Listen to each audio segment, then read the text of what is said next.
महाराज की जय, गो माता की जय, भारत माता की जय, अपने अपने माता पिता की जय।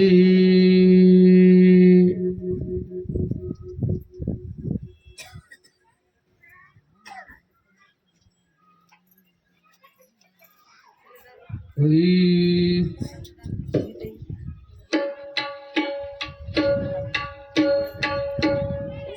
हरी हरये नमः हरये नमः हरये नमः वक्रतुंड महाकाय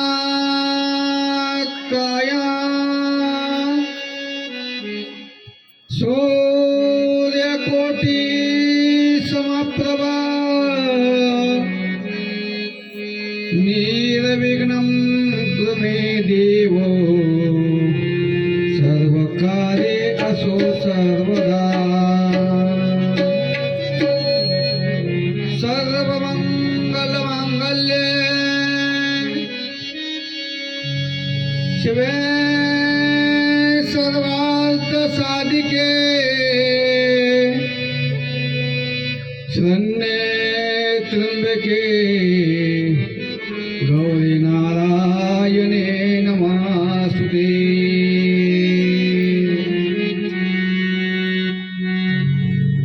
गुरुर्ब्रह्मा गुरुर्विष्णू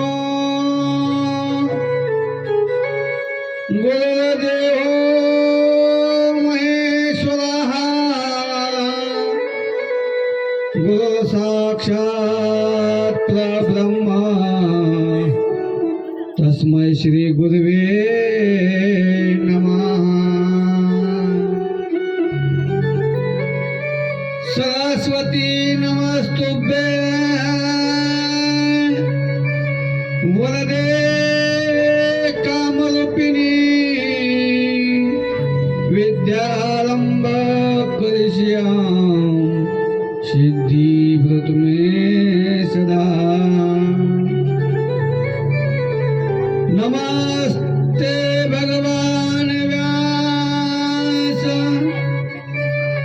सर्वशास्त्र कोविद ब्रह्मा विष्णु महेशाना मूर्ति सत्यवती सु नमस्तुते भगवते ज्ञान वैराग्यशालिनी नारदाय सर्वलोक पूजताय सुरेशुरश्री मंत्रहीन क्रियाहीन भक्तिहीन तदेव च यत्कृतं तु मया कर्म परिपूर्ण तदस्तु।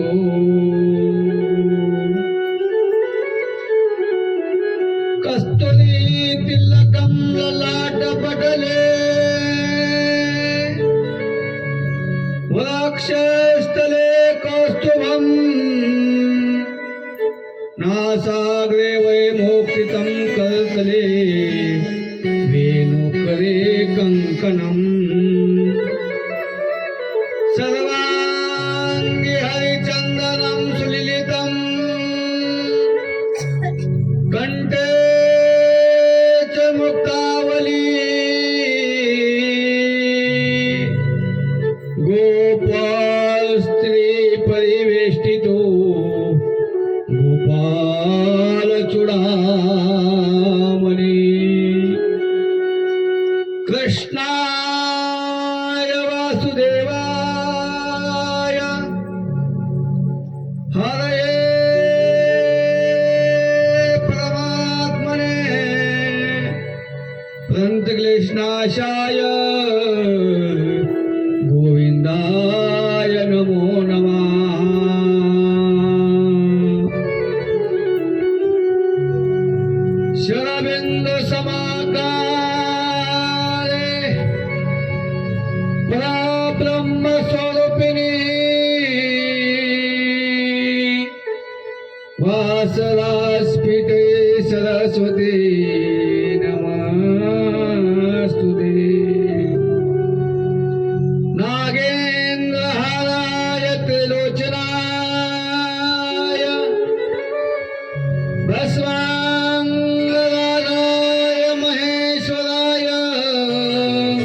नित्याय शुद्धाय दिगंबराय तस्मिन् कराय नमः शिवाय वसुदेवं सुतं देवं कंसचाणूरमर्दनं देवकी परमानन्दं कृष्ण वन्दे जगद्गुरुम् ॐ नमो भगवते वासुदेवाय ॐ नमो भगवते वासुदेवाय ॐ नमो भगवते वासुदेवाय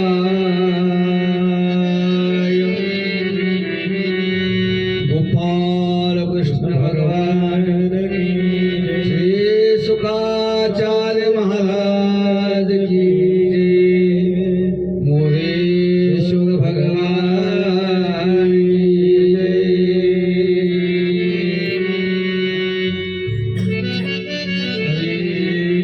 राधे राधे गोविंद गोविंद राधे राधे राधे गोविंद गोविंद राधे राधे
राधे गोविंद गोविंद राधे गोविंद गोविंद राधे राधे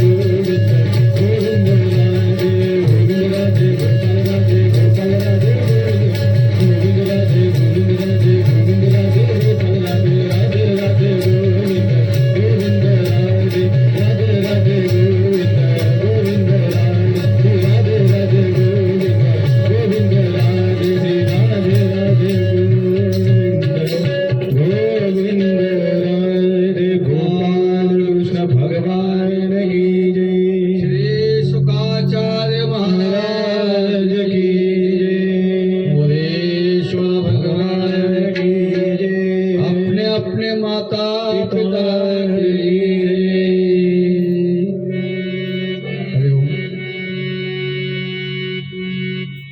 चलत असलेला हा नामयज्ञ श्रीमद भागवत महापुराण कथा। आज कथेचा तिसरा दिवस। वैकुंठवासी गणपतराव कोंडीबाजीचा घरपडे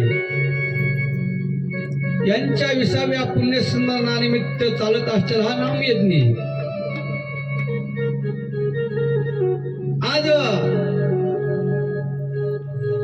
माझे गुरुवर्य 1008 स्वामीजी गुरुवर्य लक्ष्मीकांत महाराज जोशी पेठ बाबळगावकर, गुरुवर्य बापूदेव महाराजगिरी आणि आई वडिलांच्या कृपेनं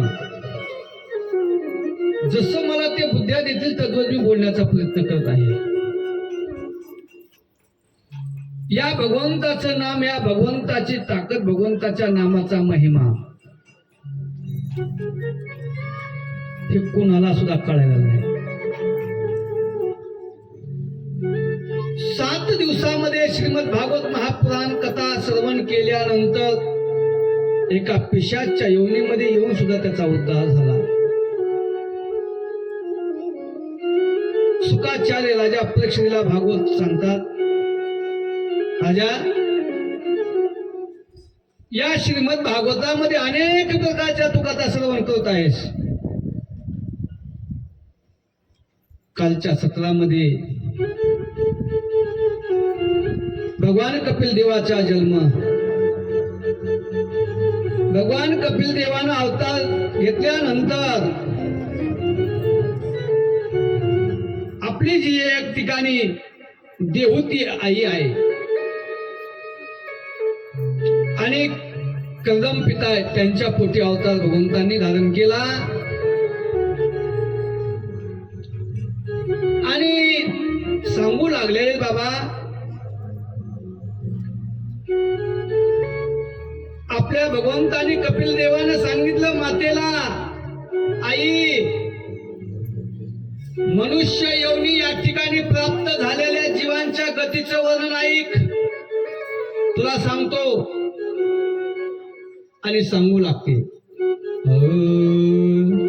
श्री भगवान वाच कर्मणा देव नेत्रेण जंतुरे पपते स्त्रिया पृष्ठ उदरम पशुरेतम कनाश्या। भगवान म्हणतात, आई मनुष्य जीव या ठिकाणी येत असताना कसा येतो त्याचं तुला वर्णन सांगतोय। जीव मनुष्य शरीरात जन्म घेण्यासाठी भगवंताच्या प्रेरणेनं आपल्याच या ठिकाणी पूर्वकर्मानुसार पुरुषांच्या विवेकनाच्या आश्रयानं स्त्रीच्या उदरामध्ये प्रवेश करत असतो। ऐक, आणि त्या ठिकाणी विवेकन एका रात्रीच्या स्त्रीच्या रजामध्ये जाऊन मिसळून एक रूप बनतोय। भगवान कपिल देव आपल्या मातेला उपदेश करतात, आई,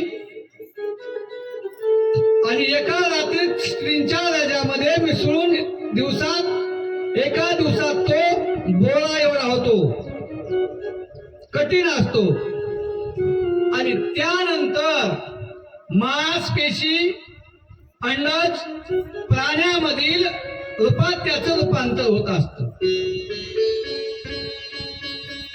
आणि मग एका महिन्यामध्ये त्याला डोकं उत्पन्न होतं। आई, 2 महिन्यामध्ये त्या बालकाला हातपाय येतात,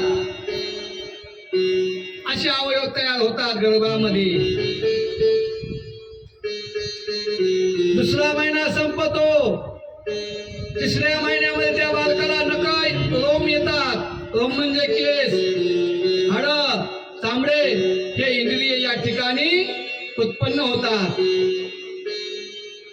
आई त्या गर्भामध्ये त्या बालकाला 4थ्या महिन्यामध्ये मासादी 7 धातू उत्पन्न होतात. 5व्या महिन्यामध्ये त्या बालकाला गर्भामध्ये तहान भूक लागू लागते. आणि 6व्या महिन्यामध्ये पापुद्याने लेपेटलेला जाऊन तो गर्भ उजव्या कुशीतून डाव्या कुशीकडे असा हिलकावे घेत असतो आईच्या उदरामध्ये. आणि त्यावेळेला जी माता आहे, ज्या मातेनं तिखट खाल्लं, आंबट खाल्लं आणि त्या ठिकाणी त्याच्या सर्व धातू पुष्ट होऊ लागतात. कुर्मी कीटकांच्या उत्पत्ती स्थानाला निकृष्ट मलमूत्राच्या खड्ड्यामध्ये तो जीव गर्भामध्ये पडत असतो. आणि मग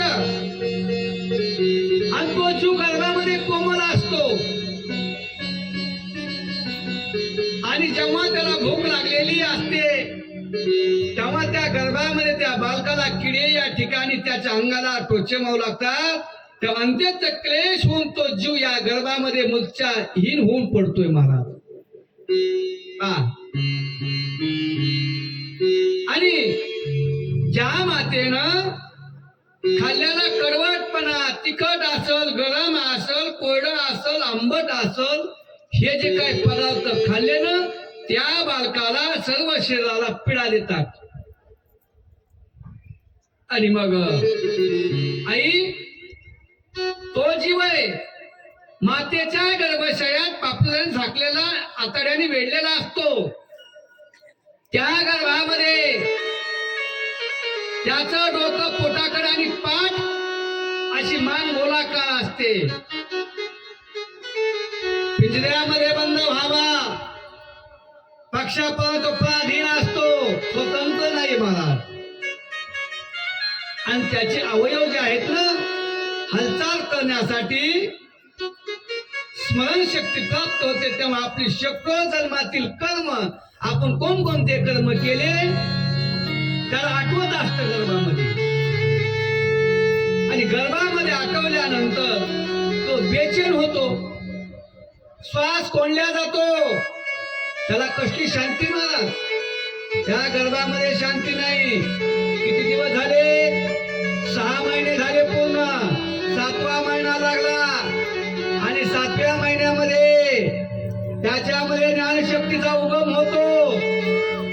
परंतु प्रसूती वायूच्या हालचालीमुळे तो पोटात उत्पन्न झाल्याप्रमाणे किड्याप्रमाणे एका ठिकाणी स्थिर राहू शकत नाही. आणि म्हणून आपल्या मातेच्या गर्भामध्ये या कुशीतून त्या कुशी या ठिकाणी तो गर्भ राहत असतो. आणि मग तो 7 धातुमय स्थूल शरीराने बांधलेला देह आत्मा वेगळेपणाने जाणणारा, भयभीत होऊन दिनवाणीनं कृपा याचना करत असतो. देवाला हात जोडत असतो. देवा या गर्भातून एकदा सोडो. एक वेळ करी या दुःखा वेगळे, एक वेळ करी या दुःखा वेगळे, दुरीताची जाय दुरीताची जाय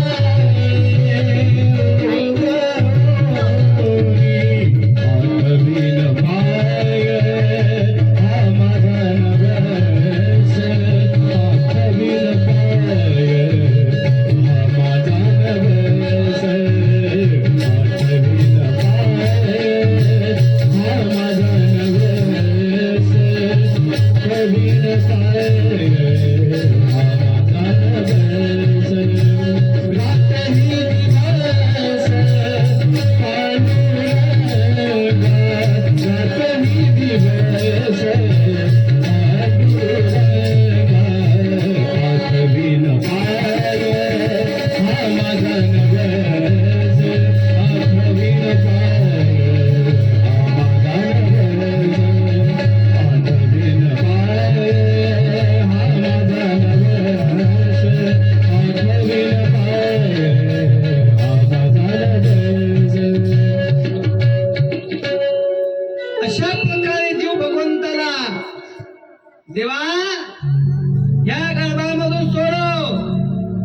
महाराज गर्भामध्ये सुख नाही.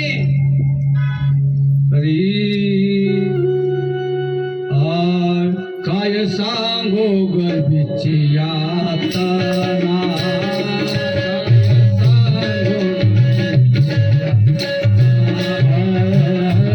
काय सांगू गर्भीची यातना, काय सांगू गर्भीची यातना, माझा भोगे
गोपाल कृष्ण भगवान की, श्री सुखाचार्य महाराज की राधेश्याम. अशा प्रकारे जीव त्या गर्भामध्ये असताना भगवंताला विनवंती करतो आणि भगवंताला सुद्धा या ठिकाणी दया येते. मी मोठा अधम आहे, भगवंतानी मला जी गती दाखवली ती योग्य आहे. आपल्याला शरण आलेला नश्वर जगताचं कल्याण करण्यासाठी अनेक प्रकारचे रूप धारण करेल. देवाला सुद्धा विश्वास वाटतो. आणि मग ज्या मातेच्या उदरामध्ये देह, इंद्रिय, अंतःकरण मायेचा आश्रय घेऊन पुण्य पाप कर्माने आच्छादित राहिल्यानं तो जीवबद्ध असल्या कारणानं असा वाटतो. आणि तोच मी आपल्या संपत्त हृदयामध्ये स्फूर्त होणाऱ्या विशुद्ध अवकारी आणि अखंड बोध स्वरूप परमात्म्याला साष्टांग नमस्कार करतो. तेव्हा मग जो शरीरापासून वेगळा असून पंचमहाभूतात्मक शरीराने बद्ध असतो आणि म्हणून इंद्रिय, गुण, शब्दाधिक विषय आणि अहंकार रूपी असा जाणवतो, तोच मी या शरीरात अवनार, ज्याचा महिमा कोणतीच झाला नाही. अशा प्रकृतीत पुरुषा श्रेष्ठ असणाऱ्या सर्वज्ञ परम पुरुषाला, या भगवंताला मी साष्टांग नमस्कार करतो. तेव्हा आणि मला जे काय त्रिकाल ज्ञान झालं ना, ते सुद्धा आणखी कोणी दिलं बरं? कारण या स्तरावर जगम सर्व प्राण्याच्या अंतर्यामी ते अंश रूपाने आहे. म्हणून कर्मजनित जीव रूप धारण करणारे आम्ही त्रिवीर तापाच्या शांतीसाठी त्या भगवंताचं भजन करतो. आणि त्या भगवंताचं भजन आम्ही या ठिकाणी नामामध्ये अखंडपणे त्या भगवंताचं नाम चिंतन करतो. हा देहधारी जीव दुसऱ्याच्या देहाच्या पोटातील मल मूत्र रक्ताच्या कोंडात पडलेला आहे. या देहातील जठराग्नीने त्याचं शरीर पोळत आहे. आणि म्हणून तो जीव त्या भगवंताला विनंती करतो, देवा मला या गर्भातून एकदा सोडव, आणि सोडवल्यानंतर मी तुला कधीही विसरणार नाही. आणि असा जीव या ठिकाणी बाहेर पडण्याची इच्छा करणारा आपले महिने, हे महिने मोजित असतो. महिने मोजत मोजत मोजत मोजत भगवान आता या दिन जीवाला इथून आपण केव्हा बाहेर काढणार. स्वामी आपण दयाळू आहात. आपल्यासारख्या उदार प्रभूने ज्या 10 महिन्याच्या जीवाला उत्कृष्ट ज्ञान दिलं, हे दीनबंधू,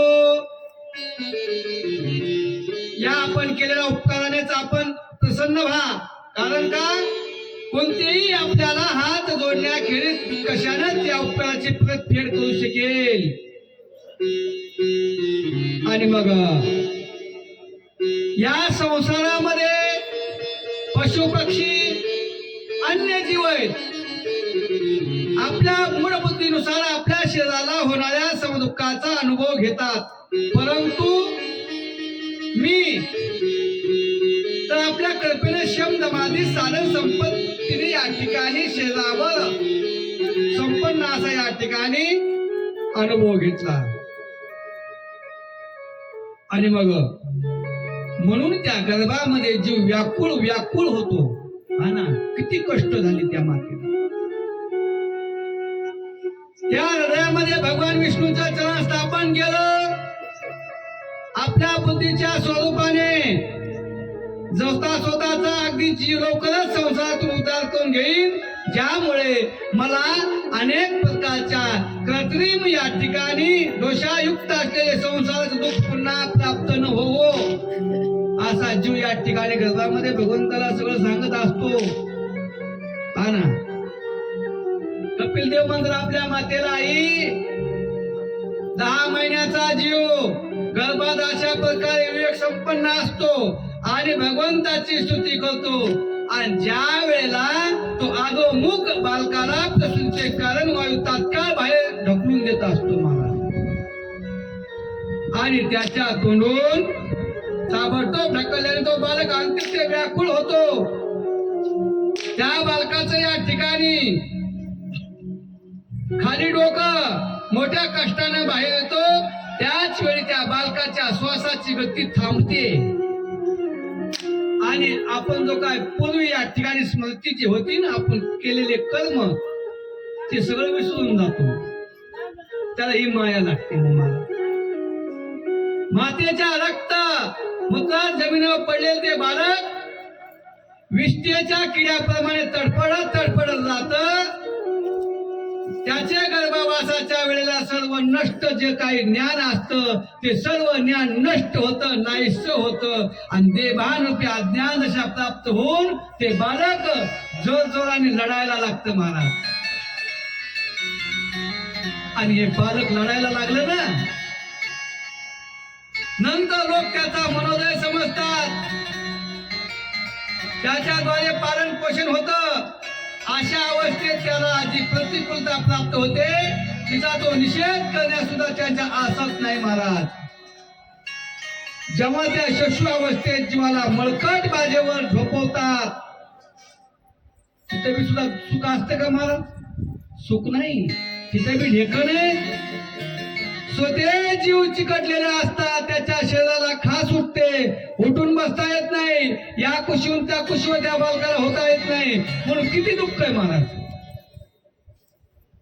आणि पाहता पाहता त्याची त्या बालकाची त्वचा कोमल असते आणि त्वचा कोमल असताना डास चिकटलेले ढेकून असे चालतात आणि म्हणून ते बालक त्या ठिकाणी मोठमोठ्याने लढायला सुरुवात करतात.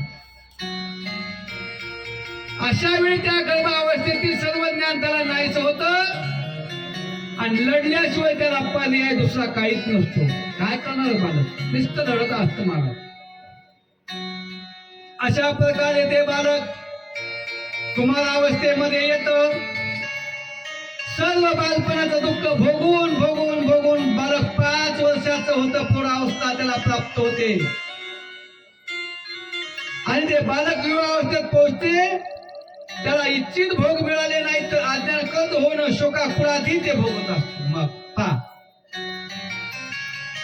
आणि या देह अभिमान क्रोध वाढल्या कारणानं कामाच्या अधीन झालेला तो जीव आपलाच नाश करणाऱ्या दुसऱ्या कामी पुरुषाशी वैर करत असतो. पहा, खोटी बुद्धी धारण करतो.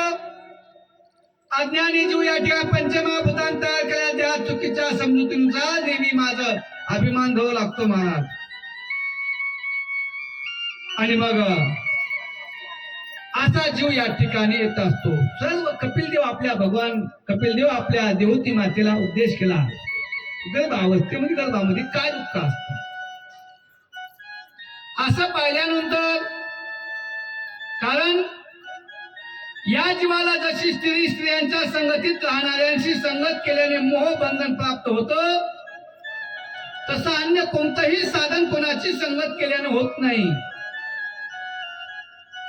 आणि म्हणून या ठिकाणी हे जे सर्व आहे हे आपलं नाही,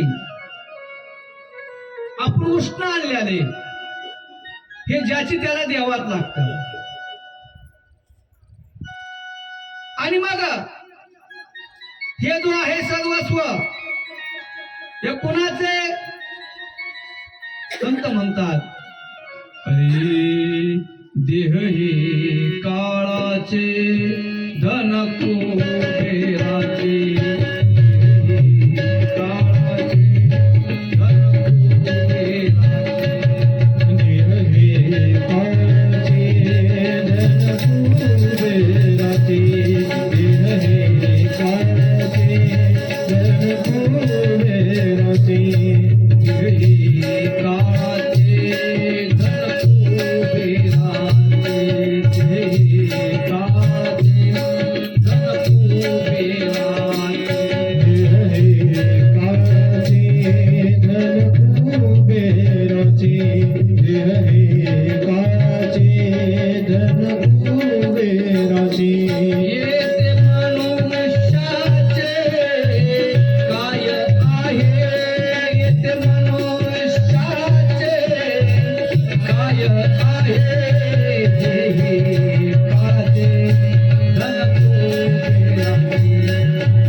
वृक्षाची पाने हाले ज्याची सत्ता. अहो, ज्या वृक्षाचं पान ज्याच्या सत्तेशिवाय हलत नाही असा भगवान परमात्मा आपल्या मातेला उपदेश करू लागतोय. कारण एकदा आपली कन्या सरस्वतीला पाहिलं, ब्रह्मदेव सुद्धा तिच्या रूप लावण्याला मोहित झाले होते. आणि ती हरणी होऊन पडत असताना तिच्या मागे निर्लज्जपणे हरिण होऊन या ठिकाणी तो ब्रह्मदेव पळू लागतात. त्याच ब्रह्मदेवानी मरीची आदी प्रजापती, मरीची इत्यादी कश्यप आणि कश्यप आदिती देव मनुष्यात प्राण्याची सृष्टी निर्माण केली. आणि म्हणून यापैकी एकमेव नारायण सोडून दुसरा कोणता पुरुष आहे की ज्याची बुद्धी स्त्रीरूप मायेने मोहित होत नाही. अहो, माझ्या या स्त्रीरूपाने मायेने समजत पहा, जी आपल्या डोळ्यानं मोठमोठ्या दिग्विजयांना पायदळी पुरवती. जो पुरुष योगाच्या उच्च पदावर आरूढ होऊ इच्छितो किंवा ज्याला माझ्या सेवेच्या प्रभावाने आत्मज्ञानाचा विवेक उत्पन्न झाला, त्याने स्त्रियाचा संग कधी करू नये, कारण स्त्रियांना अशा पुरुषासाठी नरकाचे दार असं उघडं म्हटल्यालंय. मग एवढं असताना भगवंतानी रचलेली स्त्री रूपिणी माया आहे. ही माया ज्या वेळेला हळूहळू कोणत्याही निमित्ताने जवळ येते, तेव्हा तिला गवताने झाकलेल्या विहिरीप्रमाणे आपला मृत्यू येत आहे असं समजावं. आणि स्त्रीमध्ये आसक्त राहिल्याने अंतसमयी स्त्रीचं चिंतन झाल्यानं जीवाला स्त्री योनी प्राप्त होते. ज्याच्या मुखाला भगवंताचं नाम शेवटला आलं नाही त्याची काय गती होती. अंतकाळी ज्याच्या नाम आले मुखा. अहो, ज्याच्या अंतकाळामध्ये शेवटला नामचिंतन यायला पाहिजे, परंतु आपल्या नामचिंतन आपल्या मुखामध्ये येत नाही. आणि मग जे जे या ठिकाणी अशा प्रकारे माझ्या मायेला धन पुत्र घर नातू हे सर्व येत असतं अंत शेवटी. आणि जीव गेल्यानंतर शेवटी त्याला असं वाटत असतं की बाबा आपलं कोणीच नाही या ठिकाणी. कोण आहे आपल्या जगामध्ये? कोणी नाही महाराज.